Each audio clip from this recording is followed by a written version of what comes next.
তোমার ছেলে ওকে সঙ্গে করে নিয়ে যায়নি, এখানে এসে একটা দিনও বিয়ের পর থাকেনি। বাংলা ইন্ডাস্ট্রি আইডি মানে ইন্দ্রদীপ দাশগুপ্ত, তার কাহিনী, সঙ্গীত এবং পরিচালনায় আসতে চলেছে গৃহপ্রবেশ, প্রযোজনায় ক্যালিডোস্কোপ।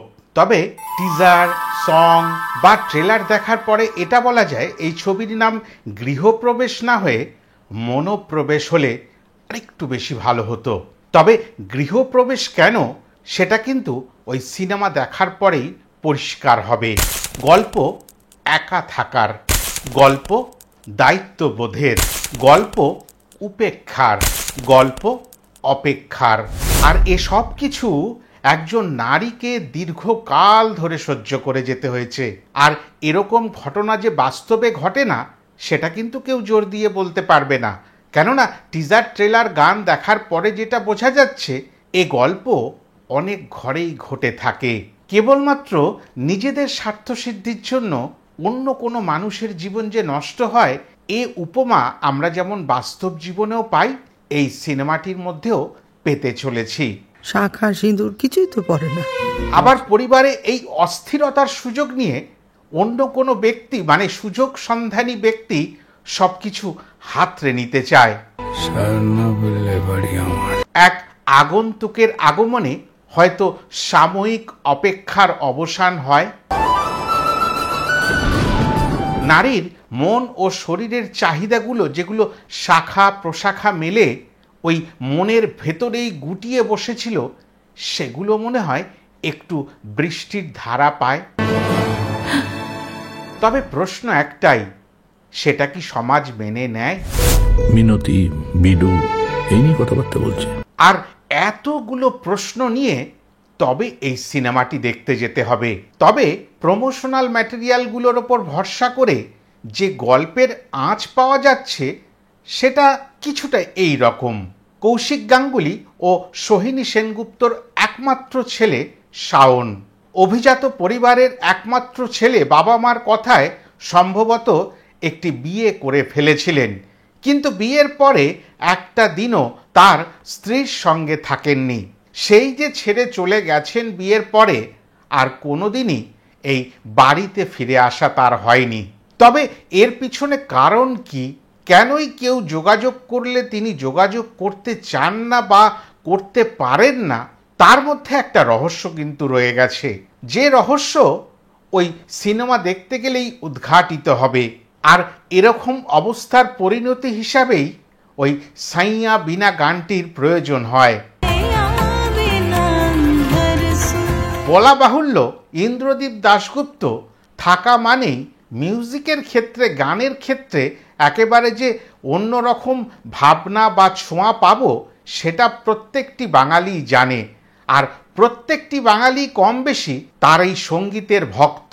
তবে বাড়িতে দুর্গাপুজোর শুভ লগ্নে বিলুদার অমতে একজন নতুন অতিথি এসে পড়েন। বলা যেতে পারে ওই অভাগা নারীর তিতলির জীবনে মেঘের সঞ্চার হলো, তবে বৃষ্টি হয়ে ঝরে যেন না যায়।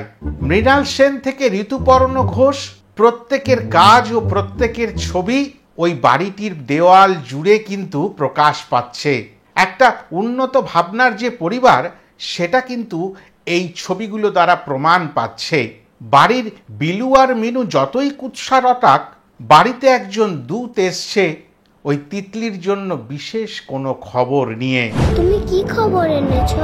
তবে সে খবরটা কি, বা সেই খবরের সাথে তিতলি এবং তার শ্বশুর বাড়ির কারো কোনো যোগাযোগ আছে কিনা সেটা পরিষ্কার হলো না। যেই খবরটা হয়তো অনেকবারই বলতে চেয়েছেন ওই heart specialist doctor Meghdoot Bose, কিন্তু তিতলি বা তার শ্বশুর শাশুড়ি বা অন্যান্যরা সেই কথা বলার সুযোগ দেননি। পুজোর বিভিন্ন অ্যাক্টিভিটির মধ্যে হারিয়ে গেছে সেই খবরখানি। তবে এ খবর কি কোনো বেদনাদায়ক, বা ওই তিতলির স্বামী শাওন কেন্দ্রিক? অনেক দিন আগে 1971 সালে একটি সিনেমা এসেছিল, এখানে পিঞ্জর। সিনেমায় মুখ্য চরিত্রে অভিনয় করেছিলেন উত্তম কুমার মহানায়ক। সেখানেও এরকমই একটা খবর বহন করে নিয়ে গেছিলেন মহানায়ক। আমার এই টিজার ট্রেলারটা দেখতে দেখতে মনে হলো এই ধরনেরই কিছু একটি ঘটনা ঘটতে পারে। কেননা যখন দেখলাম যে মেঘদূত একটা ঘরে একা একা কাঁদছেন, তখন মনে হচ্ছে যে তার ভেতরে অন্যরকম কোনো একটি প্রতিক্রিয়া কাজ করছে। তিনি হয়তো অন্য কিছু বলতে বা জানাতে এসেছিলেন, সেটা আর কোনোভাবেই জানাতে পারছেন না। তিনি যা চাইছিলেন সেটা কোনোভাবেই সম্ভব হচ্ছে না। তবে ফোনের কথোপকথন ও বিভিন্ন আলাপচারিতায় পরিষ্কার হচ্ছে যে তিনি চিটার বা ক্রিমিনাল নন, তিনি সবাইকে বোঝাতে চাইছেন। এ প্রশ্ন এলো কেন? চিটার, ক্রিমিনাল, একজন ডাক্তারের জীবনে এ প্রশ্ন তো আসা অতি স্বাভাবিক বিষয় নয়। টিজার ট্রেলারে যতবারই তিতলিকে দেখা গেছে ততবারই দেখেছি যে তিতলির জীবন একেবারে বেরঙা হয়ে গেছে। মানে পরিধেয় বস্ত্র থেকে শুরু করে ছাদে অনেক ছাতা দেখতে পাচ্ছি, সেগুলো সবই সাদা। অর্থাৎ জীবনে যেন কোনো রং নেই, খানিকটা বিধবার মতো। একসময় তিনি শাখা সিঁদুর পরাও ছেড়ে দিয়েছেন। তবে এই মেঘদূতের আগমনে তার জীবনে কি রঙের সঞ্চার ঘটবে? তার জীবন কি নতুন ধারায় বয়ে যাবে? এই প্রশ্নের উত্তর পেতে গেলে এই সিনেমাটি নিশ্চয়ই করে দেখতে হবে। আর এই সিনেমাটি দেখতে গেলে ওই 13ই জুন অবধি অপেক্ষা করতে হবে। তিতলির চরিত্রে শুভশ্রী আবার প্রমাণ করলেন তিনি সব রকমের চরিত্রে অভিনয় করতে পারেন এবং সম্ভবত এই মুহূর্তে বাংলার সবথেকে প্রভাবশালী একজন অভিনেত্রী নায়িকা। এই কথাটার সাথে অনেকেই সহমত হবেন। কমেন্ট সেকশনে নিশ্চয়ই করে যারা এই ভিডিওটা দেখছেন লিখে জানাবেন যে আপনারা আমার সাথে সহমত হলেন কিনা।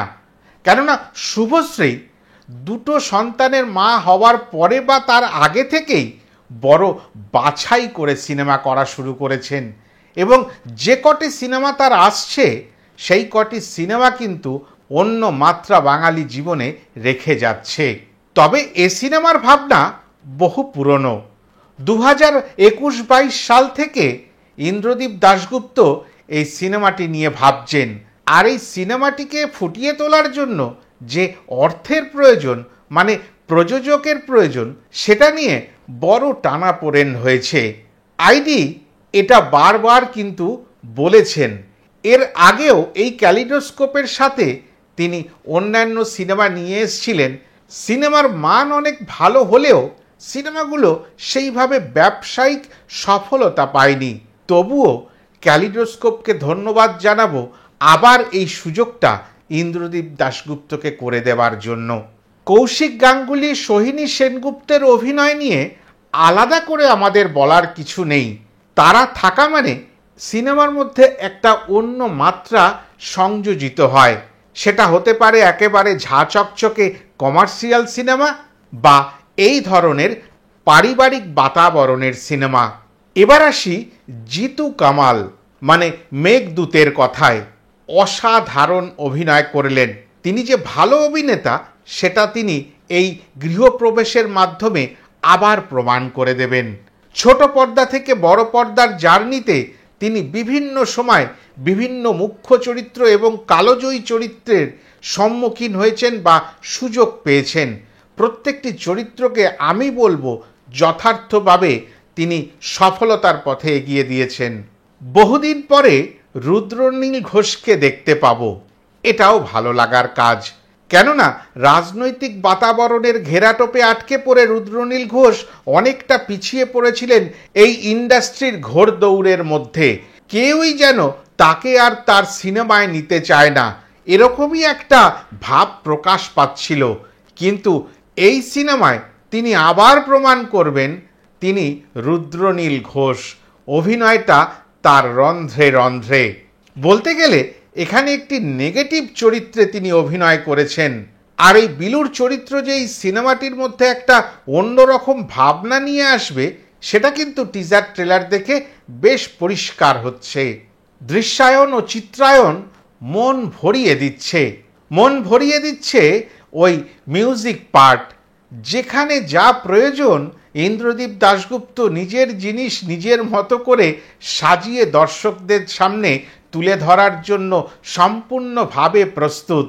কাহিনী যখন নিজের হয় তখন পরিচালকের একটা এক্সট্রা প্রাপ্তি ঘটে। তার চরিত্রগুলোর যে আনন্দ, সুখ, আহ্লাদ, বেদনা, এইগুলো তিনি নিজেই ভালো করে ফোটাতে পারবেন। আর সেটাই এখানে কিন্তু পরিষ্কারভাবে হচ্ছে বলে আমার ধারণা। দুখানি গান এসছে, দুখানি গানই অসাধারণ। গান সম্বন্ধে এতটুকুই বললাম। ট্রেলার রিলিজ করা হলো ঋতুপর্ণ ঘোষের প্রয়াণ দিবসে। না, এটা উদযাপন বলা যেতে পারে না, এটাকে ট্রিবিউট করা বলা যেতে পারে। আর ওই রাজ চক্রবর্তীর কথার সঙ্গে আমি তাল মিলিয়ে বলতে পারি এখানে কোথাও কোথাও ঋতুপর্ণ ঘোষকে আমরা হয়তো খুঁজে পেলেও পেতে পারি। আর এই গৃহপ্রবেশের মাধ্যমে হয়তো দুধের স্বাদ ঘোলে মেটানোর মতো করে শুভশ্রীর ওই ঋতুপর্ণ ঘোষের সিনেমায় অভিনয় না করার যে বেদনা সেটা কিছুটা প্রশমিত হবে। তবে এত যে কথাবার্তা সেইটা পরিষ্কারভাবে প্রকাশ পাবে ওই 13ই জুন। 13ই জুনের অপেক্ষায় আমাদের প্রত্যেককে থাকতে হবে।